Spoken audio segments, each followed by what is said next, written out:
edición de Mesa UP en el fanpage de la Universidad del Pacífico. Les saluda Pilar Olivo y el día de hoy vamos a tocar un tema muy interesante que vemos desde la semana pasada, el tema del impuesto selectivo al consumo.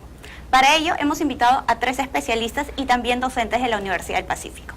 Tenemos a Enzo De Filippi, profesor de Pacifico Business School y ex viceministro de Economía. Bienvenido, Enzo, muchas gracias por venir. Gracias.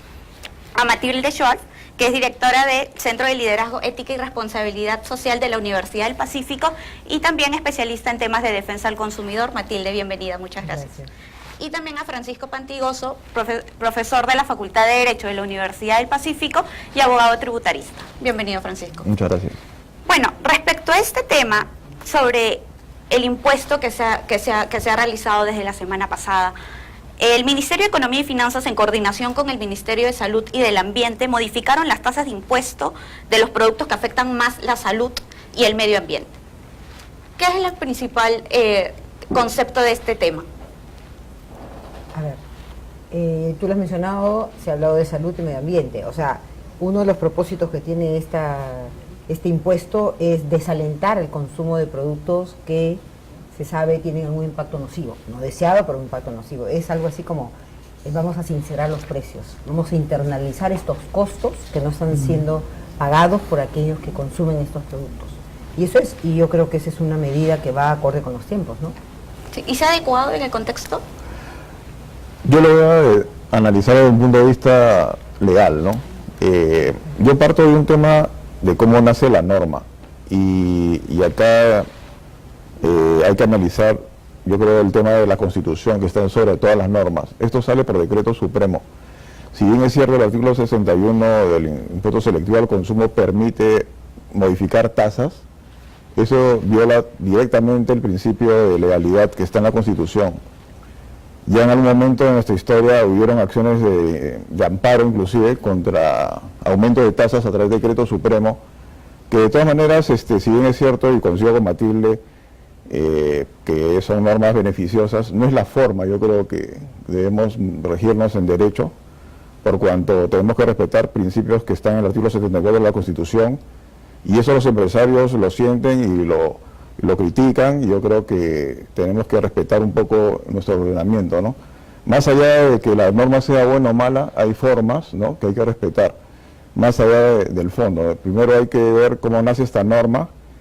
Aparece de la noche a la mañana sorprendiendo a las personas, en una edición especial a minutos de la medianoche, y al día siguiente sorprendió a los empresarios, ¿no?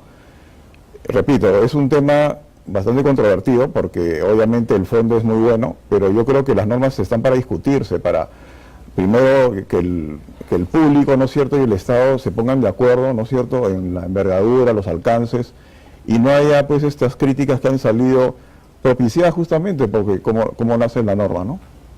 Respecto a esa pregunta, Enzo. Mira, el gobierno tiene un déficit fiscal grande, necesita generar recursos y dado que necesita generar recursos, hay varias maneras de atacar el problema, y uno de ellos es aumentando el impuesto selectivo al consumo a estos productos, que por cierto generan, eso es indiscutible, que generan perjuicios a la sociedad, y también es indiscutible que lo que se recauda por su consumo es una fracción de los gastos que generan. Entonces, dado que se necesita hacer y estos productos no pagan lo que tienen, el aumento de impositivo ataca ambos problemas al mismo tiempo. Yo creo que la norma en general está bien orientada. Tengo una diferencia puntual en cuanto al tema de las camionetas pick-up, que probablemente lo vamos a ver después, pero creo que es importante. No soluciona los problemas fiscales del país. Con esto vamos a recaudar como 1.700 millones el primer año. Eso más el incremento en la recaudación del impuesto de renta puede generar un efecto positivo en general, pero creo que es un gran paso y que felicito al gobierno por haberlo hecho, ¿no? Y justo respecto a ese tema, me estabas comentando acerca de otras medidas que también se podrían dar. Claro. el tema recaudatorio. Yo creo que estas medidas aisladas, no de repente van a cumplir, como bien dice Enzo, las expectativas de recaudación. Yo creo que ya el gobierno acertadamente está pidiendo, ¿no es cierto?, que se le faculte a dictar decretos legislativos, y dentro de esos decretos legislativos la parte tributaria es sustantiva, ¿no? Entonces yo creo que, si bien es cierto, los 60 días que está pidiendo es muy corto, sería bueno que esta medida esté, ¿no es cierto?, relacionada a otro tipo de medidas que complementen, ¿no?, y que reestructuren el sistema tributario, que no lo hagan tan complejo, que sea un sistema tributario sencillo. Tenemos, por ejemplo, varios regímenes, y el contribuyente que termina, ¿no es cierto?, una carrera no sabe a cuál ir. Se ha generado un MIPE tributario que en realidad yo creo que ha generado, ¿no?, mayores problemas que recaudación. Tenemos REIR y RUS, ¿no?, que la verdad que con todas las digamos, excepciones que tiene, dificulta su acogimiento. ¿Y por qué no se hace, por ejemplo, un impuesto a la renta sencilla de tercera categoría con diferentes tramos, ¿no?, a diferente tamaño contribuyente, diferente impuesto, como hay en México, en Ecuador, en diferentes latitudes, que es mucho más sencillo? Tenemos diferentes sistemas que se yuxtaponen, se contradicen, y esto genera poca simplicidad, ¿no?, y mucha duda razonable en el contribuyente. Entonces, esta medida sí es muy buena, es cierto, en el tema de fondo que ataca, ¿no es cierto?, las externalidades negativas, pero yo creo que por la poca recaudación que va a dar, tiene que complementarse con otras medidas, ¿no?, y que sean coherentes y con un tiempo razonable, y con una discusión que yo creo que tiene que haber entre el público y el Estado, ¿no?, entre los que van a ser actores como deudores tributarios y que tienen que aplicar y entender bien la norma. A todos nuestros seguidores les pido que puedan dejar sus preguntas o comentarios y también compartir la publicación para poder ayudarlos durante el streaming. Y bueno, justo un poco en el tema de los consumidores. Los productos son puntualmente cigarrillos, bebidas azucaradas, el nivel de alcohol. ¿Qué tan afectados se podrían ver los consumidores? Bueno, afectados, porque los precios van a subir, pero inmediatamente... O beneficiados, quizás. Claro, la respuesta inmediata es a buscar alternativas, ¿no es cierto? O sea, si esta se me hace más cara, voy a ir hacia otra más barata. O sea, va a haber una migración de la demanda de estos productos que han subido precio hacia otros productos que no han tenido esa alza, que justamente son aquellos que no tienen esos contenidos de azúcar. Eso de todas maneras, o sea, que va a aumentar el consumo de lo saludable. Es interesante una experiencia que hubo en México hace un par de años. México es uno de los países, de la región en el que más altos niveles tiene de obesidad. Quizá por su cercanía a Estados Unidos, tienen modelos de consumo muy parecidos y tienen las estrategias que se aplican en esos países para entrar a los países, las marcas son muy parecidas. Entonces, el Ministerio de Salud, consciente de eso, decidió poner en marcha un plan, y empezó por los niños justamente, porque era la población digamos, más vulnerable y donde estaban muy altos los niveles de obesidad y de sobrepeso. Y el tema que atacó fue las bebidas azucaradas, porque además los estudios de la Organización Mundial de la Salud lo respaldan. O sea, es el producto que más incide, parece, en el tema de la obesidad. Entonces ellos también atacaron eso y le pusieron un impuesto de un peso por cada litro de bebida azucarada, o sea, que se había definido como tal, ¿no? Exacto. Y en 2 años ya se han visto resultados positivos, ha bajado alrededor del 8% el consumo, y ha sido mucho más dramático esa baja en los niveles de menor poder adquisitivo, ¿verdad? Y han aumentado el consumo de los productos que no tienen ese nivel de azúcar. Pero es cierto, y estoy de acuerdo con Francisco, que no es suficiente. O sea, requieren otras medidas complementarias y orquestadas, ¿no? O sea, hablábamos hace un momento de la importancia de la educación, ¿verdad? O sea, ¿por qué no educar más? Y no solamente el Estado, sino la empresa. Debería tener interés en que el público sepa. Parece ser que lo importante o lo más rentable es mantenernos ignorantes. Ahora se está discutiendo todo el tema del etiquetado nuevamente. ¿Quién decide qué es lo mejor? ¿Qué estudios lo soportan? ¿Verdad? Entonces, ahí hace falta educación y medidas complementarias. Por ejemplo, parte de la recaudación podría dirigirse a poner bebederos en los colegios, a poner bebederos en las universidades. O sea, hay que facilitar el acceso. Una de las razones por las cuales, sobre todo los jóvenes, no consumen productos más saludables, porque es más caro, porque no está disponible, porque demora más, porque tiene, qué sé yo. Entonces, hay que facilitar, hacerlo más accesible, y creo que hace falta medidas complementarias. Perfecto el tema. Coincido plenamente con Matilde. También cuando Francisco estaba diciendo que no era suficiente, también no es suficiente. No se supone que esos impuestos van a solucionar el problema de la obesidad o eliminar el consumo de tabaco. De hecho, creo que todo el mundo tiene derecho a consumir lo que quiera, siempre y cuando no perjudique a los demás. El problema es que cuando el consumo de estos productos genera externalidades, lo cual tenemos que pagar todos, ahí sí hay que intervenir. Los datos que tengo es que la recaudación por tabaco genera el 9% del gasto en salud del país, ¿no? La gente tiene derecho a fumar, por supuesto, pero tienen que ser responsables y pagar las consecuencias de su costumbre, ¿no? Justo en una encuesta recientemente publicada de Ingestión por Pulso Perú, mencionaban que más de la mitad de la población está a favor del incremento de estos impuestos. ¿Qué nos puede decir esta Mira, cifra?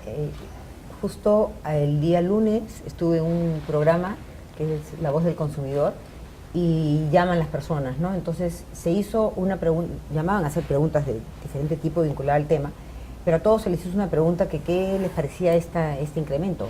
El 100% de las personas a las que se les hizo la pregunta dijeron que estaban de acuerdo, y de esos un 30% dijo que debió ser más alto el impuesto. O sea, estaban muy preocupados, hablaban de sus niños, del problema que ellos ven, que toman demasiadas bebidas azucaradas, y como que la sensación era que los padres no podían controlar el tema, ¿no? Sabían que no era bueno, pero que ya. Entonces esto era como una ayuda. Ahora, hay gente que critica eso por el paternalismo, por lo que quieran, pero el hecho es que la gente, el 100% de los que se les preguntó, dijeron que estaban de acuerdo y que coincide, y todavía más radical que la encuesta. Entonces, el público sí lo ha recibido bien. Lo que está haciendo, claro, va a afectar económicamente, pero están viendo ya alternativas, porque en la canasta familiar o el ingreso que tienen es fijo. Entonces, si tienes ingreso fijo, tienes que ver de dónde saco, y lo van a sacar de ahí, obviamente, para buscar otras alternativas más económicas. Yo podría agregar que obviamente una medida no satisface a todo el mundo, ¿no? Obviamente Matilde está hablando del lado de la población, y es obvio y es lógico y se aplaude mucho, pero hay que también reconocer que las medidas que se han dado, por ejemplo, en el tema de azúcar, solo atacan un cierto sector, por ejemplo, las bebidas, ¿no? Azucaradas. Pero ¿qué pasa? Y se ha dicho, ¿no?, en los medios, ¿qué pasa con los chocolates, los pasteles, etcétera, etcétera, ¿no? O sea, de alguna manera, como repito, las normas son perfectibles, ¿no? Es un gran paso, pero de repente está abierta la discusión a que esto se amplíe, ¿no? Y que la medida corresponda dentro de un principio de uniformidad, ¿no?, que también está en la Constitución, a una medida mucho más generalizada y que ataque el problema de manera no homogénea. Claro. Eso es bajo el argumento de salud, o sea, realmente pero es un gran generalizar paso, los productos, claro, que afectan toda la salud. Sí, pero es un gran paso, y yo creo que el Estado ha hecho bien en determinar esto. Obviamente, yo estoy del lado asesorando siempre al sector privado, y vienen todas las críticas, ¿no? Un poco del lado en contraposición al MEF, van a salir diciendo, como siempre, que hay contrabando, que se va a venir, ¿no? Que los precios se van a disparar, que hay esta curva del Laffer, ¿no? Que, bueno, aumenta la recaudación y un momento ya baja, ¿no? Que es una teoría que entiendo que los economistas la discuten mucho, pero que siempre se dice que cuando hay un aumento de tasa, que directamente afecta al monto del tributo, puede haber una recaudación inicial hasta que la gente empieza, ¿no es cierto?, a no comprar esos productos, o a irse a una tercerización, ¿no?, a productos que son formal, quizá, a veces. Claro, entonces la recaudación va a bajar, ¿no? Eso un poco lo dejo al análisis de los colegas aquí presentes, pero podría darse ese caso, ¿no? No sé si se ha previsto el tema del contrabando que sí, mira, a ver, definitivamente cuando tú pones un impuesto, incentivas el contrabando. Ahora, ¿cuán fuerte es ese incentivo? No lo sé. En el año 2016 aumentamos, yo era viceministro de Economía, en aquel momento aumentamos el impuesto a los cigarrillos de 7 centavos a 18 centavos por unidad, más de, o sea, el 150% de aumento del impuesto. y no nos inundaron con cigarrillos. Pero más importante que eso, entre el año 2009 y mayo de 2016, las empresas tabacaleras han aumentado sus precios en 70%. Y luego del aumento de mayo de 2016, o sea, desde junio del 2016 hasta ahora, han aumentado 10% más. Yo creo que, si bien creo que es posible que haya contrabando, aunque el gobierno ha dictado medidas complementarias a esta norma para evitarlo, me parece curioso que digamos, sean las empresas tabacaleras la que digan, porque si el precio aumenta para pagar los costos que generan, sí se genera contrabando, pero cuando aumenta por razones comerciales, entonces no se genera contrabando, creo que es un poco inconsistente. No existe ninguna medida que sea perfecta y que no tenga una contraparte negativa. Matilde dijo algo, existe una complementariedad en ciertos sectores socioeconómicos entre, por ejemplo, el consumo de gaseosas, de bebidas azucaradas y agua. Hay una investigación de Patricia Ritter de la Universidad de Connecticut que demuestra que el aumento en el encarecimiento de las bebidas azucaradas puede traer como consecuencia el consumo de agua no necesariamente potable, y eso genera enfermedades diarreicas. Hay que trabajar allí, así como hay que, con el aumento del impuesto, tiene que haber un mayor trabajo en cuanto al contrabando. Y con el aumento del impuesto a las bebidas azucaradas también tiene que haber algún tipo de manejo de marketing social para que en vez de que el complemento, digamos, que el sustituto del agua sean las gaseosas, que el sustituto del agua sea el agua envasada, que por cierto con el aumento del impuesto se han hecho relativamente más baratos, ¿no?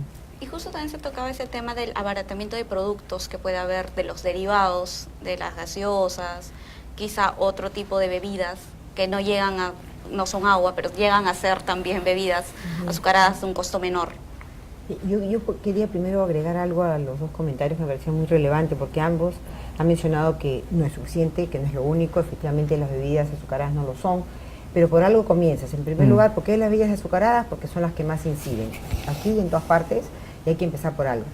Y luego también lo dijo Francisco, que la consulta, la conversación, siempre es saludable, porque los reguladores pues no son expertos en ninguna industria, y el que está en la industria sabe todos los detalles y los problemas, y eso está bien que lo sepan.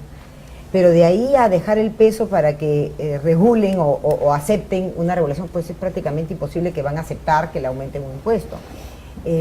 Yo creo que esto es una señal muy clara, que en realidad las empresas lo tienen que tener. Si yo estoy en una industria de bebidas o en la industria de alimentos, yo tengo que saber cuáles son los riesgos de mi sector y tengo que conocer las tendencias. O sea, uno simplemente googlea, entra ahí y te vas a dar cuenta lo que pasa con el azúcar, lo que pasa con las grasas, sabes los temas de obesidad, ¿no? Lo de malnutrición o desnutrición, lo sabes. No es no es que se trata de que eres el culpable que haya obesidad, pero sin querer es un efecto no deseado. Como el alcoholismo, tampoco lo desea ningún proveedor de bebida alcohólica, pero es un efecto. Como lo es también los accidentes de tránsito, sin poner el licor ahí, porque el auto es peligroso. O sea, todas las industrias tienen sus riesgos. Si yo estoy en una industria, yo tengo que conocer mis riesgos y tengo que conocer las tendencias. O sea, no debería ser una sorpresa esta medida. Es más, si hubiera habido una autorregulación a nivel gremial, entonces no había probablemente necesidad de la regulación, ¿verdad? O sea, es una reacción ex post.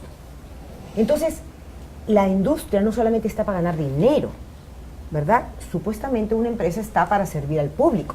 Y si sin querer lo que yo estoy vendiendo está generando un impacto no deseado, hay que entender el contexto del consumidor. ¿En qué contexto decide? ¿En qué contexto consume? Estamos hablando justamente de los sectores más deprimidos, donde la bebida gaseosa es una buena alternativa, porque justamente es más segura cuando tienes un agua que puede estar contaminada. Pero eso no quiere decir que esté bien. O sea, esa digamos, es una energía pobre, ¿no es cierto? No es no es nutritiva.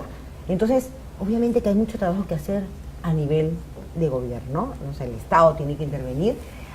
Hace falta mucho la educación. Por ejemplo, países como Canadá, en el colegio a los niños les enseñan el valor nutricional de los alimentos. No le están diciendo, no comas esto, no comas lo otro. Pero ellos están suficientemente preparados cuando ya son adultos para escoger sus alimentos, ¿verdad? Entonces eso hay que apoyarlo. Y las etiquetas, yendo al tema que ya se viene otra vez, deben ayudar a tomar la decisión, no confundir. Y ese es un tema que será para otra discusión. No, porque quizá aquí estamos tocando más el tema de raíz, ¿no? Quizá de crear conciencia de una adecuada nutrición. Y lo que significa, pero hace falta mucha investigación ahí. Y justo respecto al tema de los precios de la canasta familiar, ¿qué tan variante puede ser este impuesto? No, el impacto es poco. Es bastante limitado. El BCR ya salió a decir que el impacto de la inflación, que está, por supuesto, relacionado con el índice de consumo de estos productos, es mínimo, ¿no? Y en cuanto a recaudación, también dentro de los productos, el que más incide en la recaudación es el de los combustibles, ¿no? Ahí es un tema políticamente difícil porque por presión política el diésel ha estado pagando una cuota mucho menor que los demás combustibles de lo que le toca pagar. Y como consecuencia las emisiones de CO2 se han disparado, ¿no? Creo que esta decisión de gravar al diésel y que esté ordenado, que pague más el combustible que contamina más, es correcta. Es la variante del impuesto, digamos, el producto que más podría afectar a la canasta familiar, pero la afectación es mínima. Como lo decía hace un rato, hay más de una manera de recaudar más. Esta recauda y la afectación a la actividad económica es bastante pequeña. Ahora, una cosa que parece curiosa, y lo comentaba con los colegas, es que la norma favorece a la adquisición de pickups, ¿no? Yo no entiendo bien esto porque se supone que hay este principio que está en la Constitución de uniformidad, ¿no? De tratar igual a los iguales, etcétera, pero una pickup que entiendo que funciona mucho con diésel y como bien señalas, está generando, ¿no? una emisión enorme de CO2, pues tiene 0% actualmente, o sea, y se aduce que es bien de capital, pero entonces ¿por qué no se ha determinado que ya que si una empresa compra, ¿no? Que sea 0%, pero si es una persona natural que tenga, ¿no? Una tasa, digamos, porcentual específica, ¿no? Entonces, la norma también tiene ciertas contradicciones que de alguna manera hacen pensar de que no ha habido esa discusión, ¿no? Que hablaba Matilde, y que de alguna manera sería una norma más coherente, ¿no? Y que no lo que uno lee o siente es que oye, acá ha habido ciertos lobbies seguramente, algún tema de arreglo entre comillas para que algunos se beneficien, lo cual no debería suscitar, ¿no? Ninguna norma. Respecto a ese tema, Enzo. Sí, esa es, digamos, mi diferencia con el MEF en cuanto a esto. La orientación de la norma es correcta, apuntala la orientación del impuesto. El impuesto está orientado a gravar más a los productos que generan mayores externalidades. El argumento de las pickups a mí no me convence, básicamente por las mismas razones que dice Francisco. Yo, digamos, esta propuesta había venido de la industria antes, yo ya la había analizado.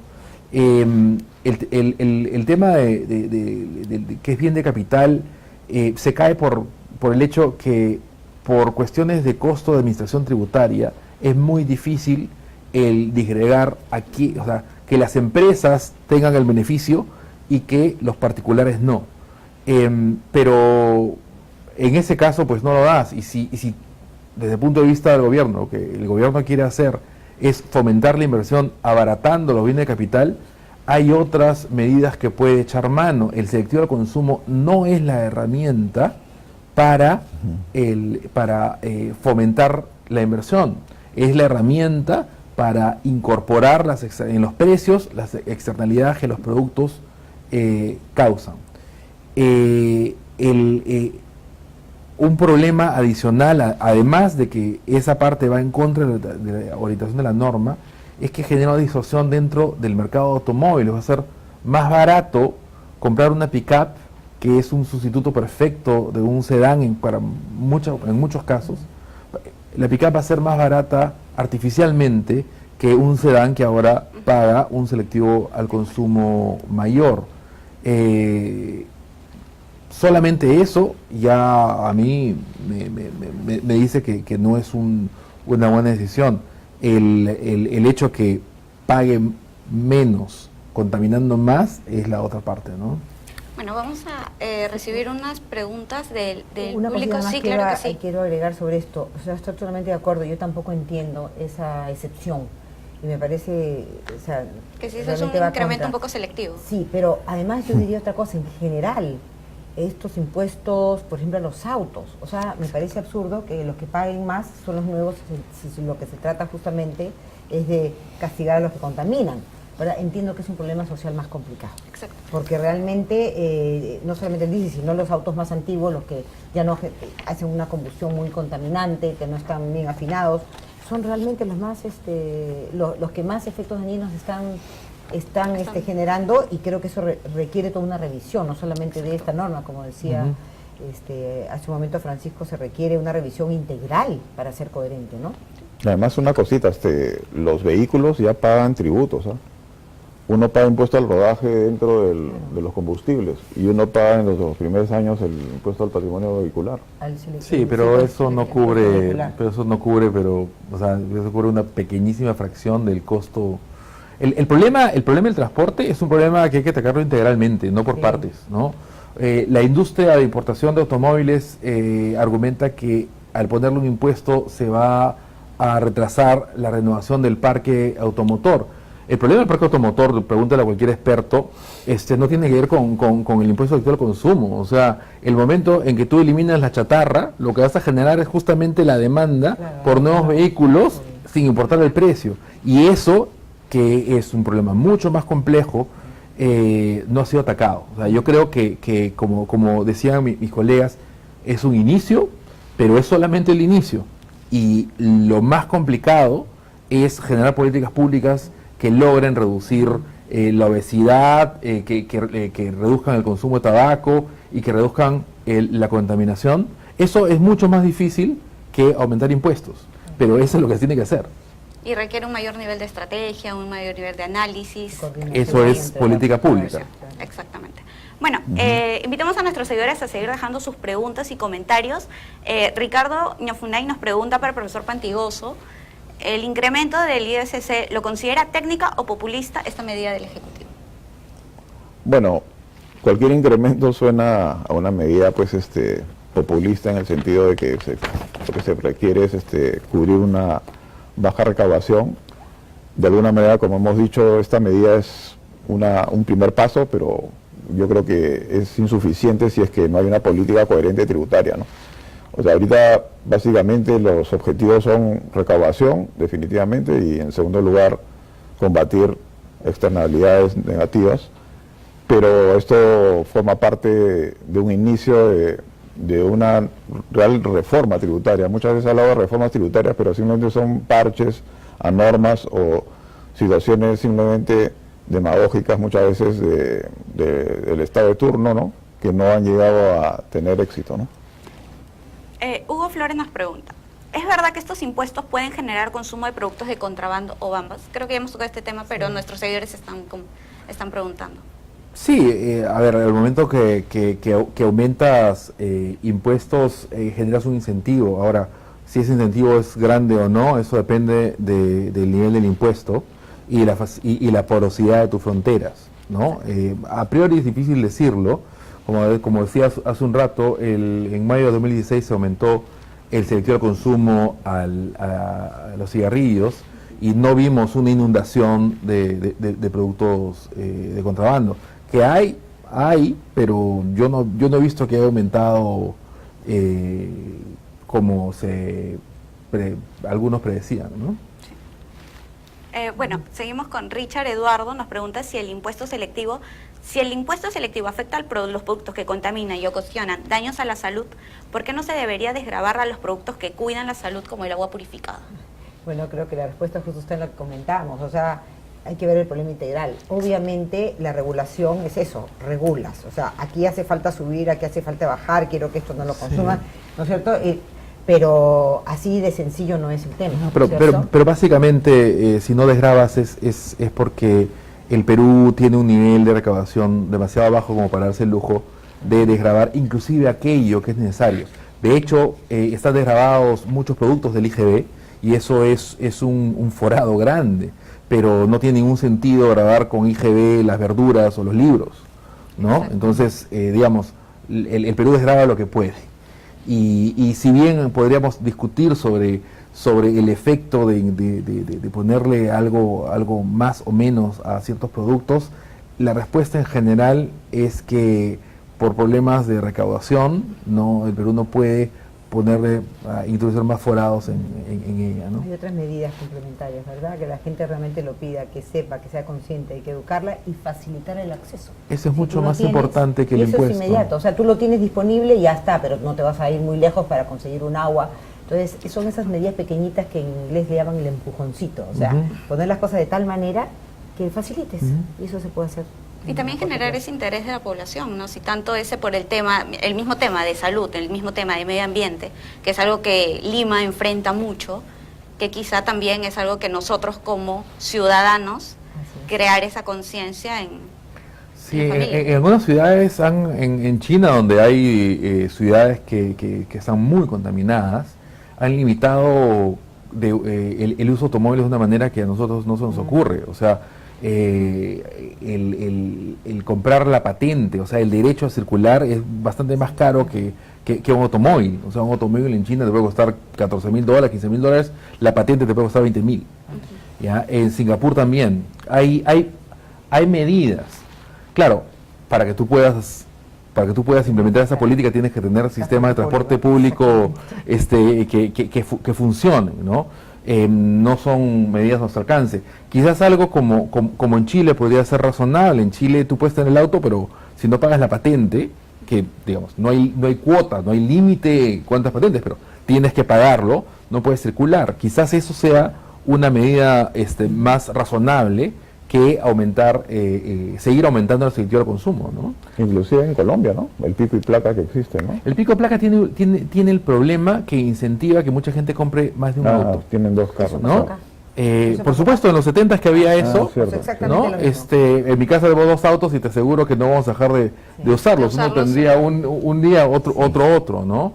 Yo creo que el tema de la patente es una medida más efectiva. Ahora, estos no son problemas que lo va a solucionar la política tributaria. Esos son problemas que tiene que solucionar, son problemas sectoriales, de política pública sectorial, y que incluyen además un gran componente de gobiernos locales. El tema de transporte en Lima, la municipalidad es la llamada a proponer cambios, ¿no? ¿Y qué tan importante sería tener un adecuado sistema de transporte? No creo que se afecte tanto el alza de impuestos en combustibles y todo, si tuviéramos una adecuada flota de vehículos. Nosotros un adecuado transporte público sería otro. ¿Sabes cuál es el problema? Seguimos pagando decisiones de hace muchos años. El Perú no puede pagar, por ejemplo, más de una línea de metro a la vez. Es imposible, aunque querramos, ¿ya? Entonces, pero no vamos a solucionar el problema hasta que tengamos un sistema integrado con varias líneas. Entonces, es bastante complicado el manejar el asunto, no nos alcanza, pues, si seguimos pagando malas decisiones anteriores. El problema está, efectivamente, todas estas medidas que tú comentas, que las ves en Europa también, es muy costoso tener un auto. No, tienes que pagar la patente, o sea, es como si estuvieras pagando por adelantado los efectos sociales de tener un auto. Entonces, desincentiva el consumo. Buscar un estacionamiento, no puedes ir al centro, pero claro, tienes un transporte público maravilloso. Ahora, tampoco debe ser ese pretexto para no hacer nada, ya hay iniciativas, por lo menos preocupación. O sea, ordenémonos por lo menos. Ya, para comenzar, ¿cuántas autoridades hay para el transporte? 3. Entonces nadie hace nada. La Entonces, verdad es que hay como 40 y pico, porque cada municipalidad tiene parte de competencia en el tema, así es, ¿no? entonces cuando todos son, ninguno es. Exactamente. ¿No? Entonces, ¿qué pasa? Ahí empieza el problema. Ya vino un experto, un italiano, que comparó la situación nuestra con la de Roma, diciendo que en Roma habían más autos, digamos, en proporción a habitantes, sin embargo, no era tan caótico, y eso que los italianos no son... No solamente en Roma. Mira, la última vez que vi cifras de esto, el número de autos por cada 10.000 habitantes en Perú era la tercera parte que en Buenos Aires, y era era bastante menos, como el 80% menos que en Santiago. El problema de la congestión, del transporte y al final la contaminación pasa por organizar. O sea, el problema está generado por una mala planificación de la ciudad. Eso se genera congestión, eso hace que para venir de tu casa a la universidad emitas mucho más CO2 por persona que lo que debería ser, ¿ya? Entonces es un problema que hay que atacarlo desde muchas formas. El sentido del consumo es una de las maneras de incentivar el exceso de uso, pero no es ni la más importante, ni la mejor, ni mucho menos la única, ¿no? Sí, cuando tú mencionas eso, efectivamente, el tema de las ciudades, por ejemplo, ¿no? ¿Cómo planificas una ciudad? Tú vas a las grandes ciudades, los centros comerciales están en unos lugares separados, donde tú no te paras, pues estás en una avenida y entras al centro comercial, como acá en la avenida Salaberry. Sí. O sea, no hay forma, o sea, por eso el tráfico se congestiona. O sea, tú no agarras un taxi y haces una cola, o sea, generas una cola imposible. de 10 carros atrás mientras negocias con el taxi, eso no ocurre. Pero son ciudades que han planificado todo, dónde están los colegios y cómo entras y sales de los colegios, los centros comerciales, los hospitales, las residencias. Hay orden. Nosotros somos un país desordenado en todo, entonces es mucho más complicado. Efectivamente, esta medida no va a resolver. Se requieren muchas otras medidas, pero también es una actitud, una cuestión de cultura en nuestro país. Como tú decías, ¿no es cierto? Educación, 30 años para que cambie esto. Y se puede, pero no va a ser a corto plazo. Listo. Les quería agradecer su visita aquí a una nueva edición de MESUP. El tiempo se ha pasado volando y ya tenemos que cerrar el tema. Estoy segura que vamos a seguir tocando este tema de impuestos. Les agradezco mucho su visita. A todos nuestros seguidores les agradecemos su sintonía. En breve vamos a publicar este video en el fanpage de la Universidad del Pacífico. Los vemos en la próxima edición de Mesa UP. Buenas tardes.